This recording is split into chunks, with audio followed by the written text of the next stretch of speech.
ನೀವು ಮೈನಾರಿಟಿ ಡಿಪಾರ್ಟ್ಮೆಂಟಿಗೆ ಪ್ರತ್ಯೇಕ ಕೊಟ್ಟಿದ್ದೇ ತಪ್ಪು. ಒಂದು ಕಣ್ಣಲ್ಲಿ ಸುಣ್ಣ ಒಂದು ಕಣ್ಣಲ್ಲಿ ಬಣ್ಣ ಬೇಡ. कर्नाटक असेंबली में बजट बहस के दौरान एमएलसी बल्किस बानो ने आज कर्नाटक के उर्दू और अक़लियती सरकारी स्कूलों की बखावत तरक्की को लेकर मुतासबाना रवैये पर ज़ोरदार बहस करते हुए वज़ीर तालीम मधु बंगारप्पा से सवाल किया कि आप एक आंख को चूना एक आंख को मक्खन लगाने का काम क्यों कर रहे हैं। महकमा तालीम के मातहत आने वाले सरकारी उर्दू स्कूलों की तरक्की की जिम्मेदारी अक़लियती महकमे के मातहत क्यों जा रहा है? क्या अक़लियती स्कूल और उर्दू स्कूल महकमा तालीम के मातहत नहीं आते? जब इन स्कूलों की तरक्की का मुतालबा महकमा तालीम से किया जाता है तो वो इसकी ज़िम्मेदारी अक़लियती महकमों के हवाले देते हैं और अक़लियती महकमे से इस बारे में बात की जाती है तो वो एजुकेशन डिपार्टमेंट की ज़िम्मेदारी कह देते हैं। उन्होंने कहा कि केपीएससी स्कूल के क़याम में भी मुतासबाना रवैया इख्तियार किया गया है। रियासत की सबसे ज़्यादा तादाद रखने वाली दो नबघट्टा सरकारी उर्दू स्कूल जो भद्रावती में है उसे केपीएस अपग्रेड किया जा सकता था, लेकिन ये काम नहीं हुआ है। इसी तरह से सागर की सरकारी उर्दू स्कूल का भी उन्होंने हवाला दिया, जिसमें उन्होंने बताया कि स्कूल की तरक्की के लिए मुकामी लोगों और एसडीएमसी ने ज़ाती कोशिशों से तरक्की की है और इस स्कूल में फ़ॉरेन से तालीम याफ्ता असातिज़ा की भी तकर्री अपने ही बलबूते पर किया है। इस स्कूल को भी केपीएस स्कूल के तौर पर तरजीह देने की गुजारिश की गई थी, लेकिन इन स्कूल की तरक्की के लिए महकमा तालीम की जानिब से इक़दाम उठाए नहीं जा रहे हैं। मौलाना आज़ाद स्कूलों के केपीएस स्कूल में तब्दील करने की बात की जा रही है, लेकिन इन स्कूलों को पहले ही तरक्की मिल चुकी है। एमएलसी बल्किस बानो ने कहा कि स्कूलों के पास माकूल ज़मीन और सहूलियात होने के बावजूद इन स्कूलों की तरक्की के लिए इक़दाम उठाए नहीं जा रहे हैं। उर्दू स्कूल्स और अक़लियती स्कूल्स महकमा तालीम और महकमा अक़लियती बहबूदी के दरमियान फंस चुके हैं।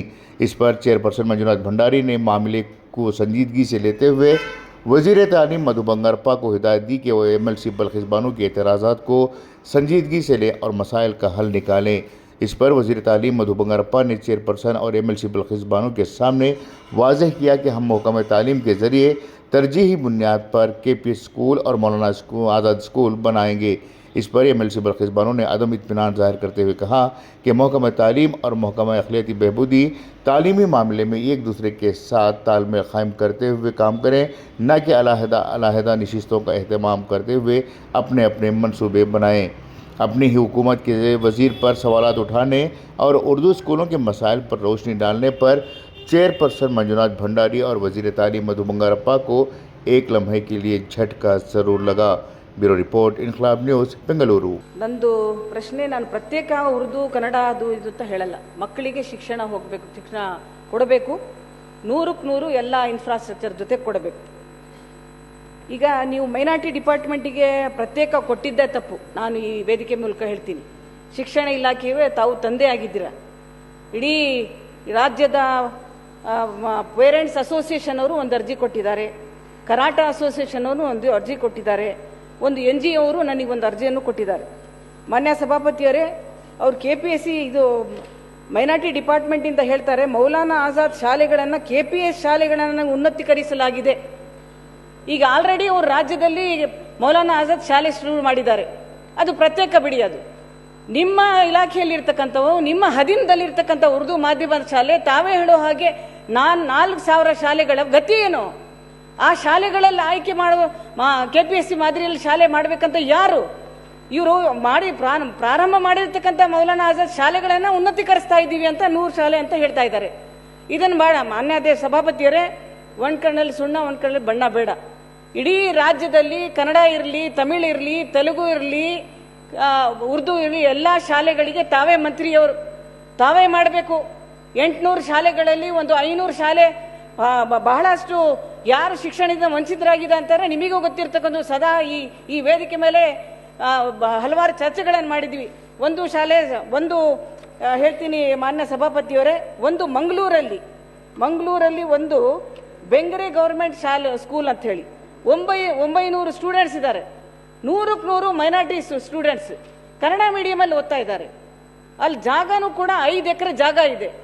ಬಹಳ ಶಿಸ್ತಾಗಿ ಬಹಳ ಚೆನ್ನಾಗಿ ಹೋಗ್ತಾ ಇದೆ. ಆ ಶಾಲೆಗೆ KPSC ಶಾಲೆ ಮಾಡಲ್ಲ. ಮೈನಾರಿಟಿ ಡಿಪಾರ್ಟ್ಮೆಂಟ್ ಹೇಳಿದ್ರೆ ನಮಗೆ ಬರಲ್ಲ, ಅದು ಕನ್ನಡ ಮೀಡಿಯಂ ಅಂತ ಹೇಳ್ತಾರೆ. Don't bring the media for instruction between two announce the KPSC. ಅದನ್ನ ಯಾಕೆ ಅಡಚಣೆ ಮಾಡ್ಕೊಳ್ತಾ ಇದ್ದೀರಾ? ಇನ್ನೊಂದು ಶಾಲೆ ಬಿಜಾಪುರಲ್ಲಿ ಒಂದು ಸತತವಾಗಿ ಒಂದು 8 ತಿಂಗಳಿಂದ ಹೋರಾಟ ಮಾಡ್ತಾ ಇದ್ದಾರೆ ಅಲ್ಲಿ ಪೋಷಕರು ಮತ್ತೆ ಅಲ್ಲಿ NGOಗಳು. ಅಲ್ಲಿ ಒಂದು ಶಾಲೆ ಸುಮಾರು 150 ವರ್ಷಗಳ ಹಿಂದೆ ಶುರು ಮಾಡಿರ್ತಕ್ಕಂಥ ಗಮನಕ್ಕೆ ತನ್ನಿ ಅಮ್ಮ, ಅದನ್ನ ಗಮನಕ್ಕೆ ತನ್ನಿ. ಇದು ಗಂಭೀರವಾಗಿ ಅಲ್ಲ, ಕರೆಕ್ಟ್, ನೀವು ಅದನ್ನ ಗಮನಕ್ಕೆ ತಂದಿದ್ದೀರಲ್ಲ ಮಂತ್ರಿಗಳ ಹತ್ರ. ಅಲ್ಲಲ್ಲ, ಇದೇ ರೀತಿ ನಾನು ಯಾಕೆ ಹೇಳ್ತಾ ಇದ್ದೀನಿ ಅಂದ್ರೆ, ಮೈನಾರಿಟಿ ಡಿಪಾರ್ಟ್ಮೆಂಟ್ ಅವರು ನೋಡಲ್ಲ, ಎಜುಕೇಶನ್ ಡಿಪಾರ್ಟ್ಮೆಂಟ್ ಅವರು ನೋಡಲ್ಲ ಅಂದ್ರೆ ಯಾರು ನೋಡ್ಬೇಕು? ಅವರಿಗೆ ಯಾಕೆ ಮಲ್ತಾ ಈ ಧೋರಣೆ? ಒಂದು ಭದ್ರಾವತಿ ತಾಲೂಕು ಇಡೀ ಸ್ಟೇಟ್ ಅಲ್ಲಿ ದೊಣಪ್ಘಟ್ಟ ಶಾಲೆ ಅಂತ ಇದೆ. ದೊಣಪ್ಘಟ್ಟ ಇಡೀ ಸ್ಟೇಟ್ ಅಲ್ಲಿ ಹೈಯೆಸ್ಟ್ ಸ್ಟ್ರೆಂತ್ ಅದು. ಆ ಶಾಲೆಗೆ ನೀವು KPSC ಶಾಲೆ ಮಾಡಿಲ್ಲ, ಮೈನಾರಿಟಿ ಡಿಪಾರ್ಟ್ಮೆಂಟ್ ಅವರು ಮಾಡಲ್ಲ, ತಾವು ಮಾಡಲ್ಲ. ಸಾಗರಲ್ಲಿ ಶಾಲೆ ಮಾನ್ಯ ಸಭಾಪತಿ ಹಾರ್ಟ್ ಆಫ್ ದಿ ಸಿಟಿಯಲ್ಲಿ ಫಿಶರಿ ಡಿಪಾರ್ಟ್ಮೆಂಟ್ ಅವ್ರಿಗೆ ಕೊಟ್ಬಿಟ್ಟಿದ್ರು. ಅದು ಅಲ್ಲಿ ಓಲ್ಡ್ ಸ್ಟೂಡೆಂಟ್ಸ್ ಅಸೋಸಿಯೇಷನ್ ಅವರು ಒಂದು ಅಸೋಸಿಯೇಷನ್ ಮಾಡ್ಕೊಂಡು ಅಲ್ಲಿ LKG ಇಂದ ಅವರೇ ದುಡ್ಡು ಹಾಕಿ LKG ಶುರು ಮಾಡಿದ್ದಾರೆ. ಅಲ್ಲಿಂದ ಟೀಚರ್ಸ್ ಕಳಿಸಿದ್ದಾರೆ ದುಬೈಯಿಂದ ಅಲ್ಲಿ ಪಾಠ ಮಾಡಕ್ಕೆ, ಇಂಗ್ಲಿಷ್ ಮೀಡಿಯಂ. ಬಹಳ ಅಚ್ಚುಕಟ್ಟು. ಆ ಶಾಲೆ ಪ್ರಪೋಸ್ ಮಾಡಿದ್ವಿ. ಎದರ್ ನೀವು ಎಜುಕೇಶನ್ ಡಿಪಾರ್ಟ್ಮೆಂಟ್ ತಗೊಂಡಿಲ್ಲ, ಆರ್ ನೀವು ಮೈನಾರಿಟಿ ಡಿಪಾರ್ಟ್ಮೆಂಟ್ ತಗೊಂಡಿಲ್ಲ.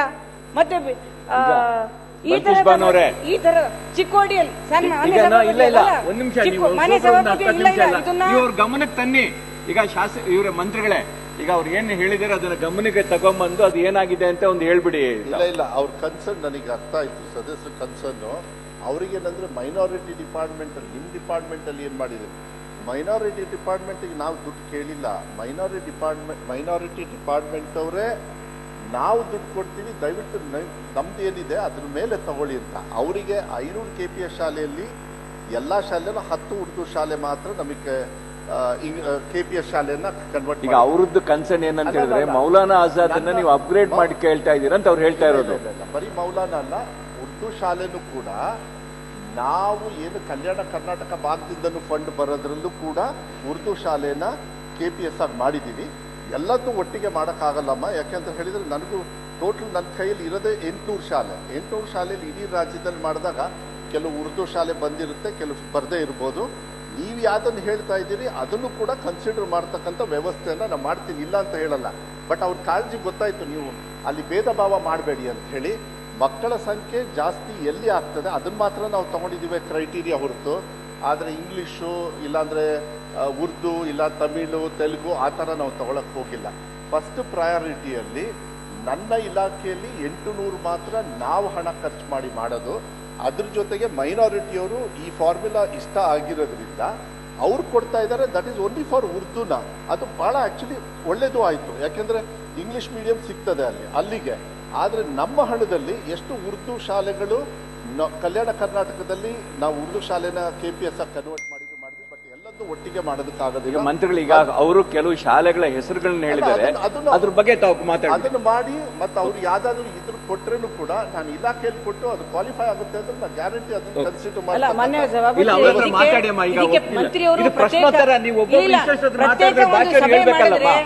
ಪ್ರತ್ಯೇಕ ನೋಡಿ ಸರ್. ಈಗ ಮಂಗಳೂರದೊಂದು ಉದಾಹರಣೆ ಹೇಳಿದೆ, 900 ಸ್ಟೂಡೆಂಟ್ಸ್, 5 ಎಕರೆ ಜಮೀನು. ಇನ್ನು ಅದಕ್ಕಿಂತ ಇನ್ನೇನ್ ಮಾನದಂಡ ಬೇಕು? ಈಗ ಅವ್ರು ಮಾತಾಡ್ತಾರೆ ಬಿಡಿ, ನಿಮ್ಗೆ ಕರೆದು ಒಂದ್ಸಲ ಮಾತಾಡ್ಬಿಡಿ.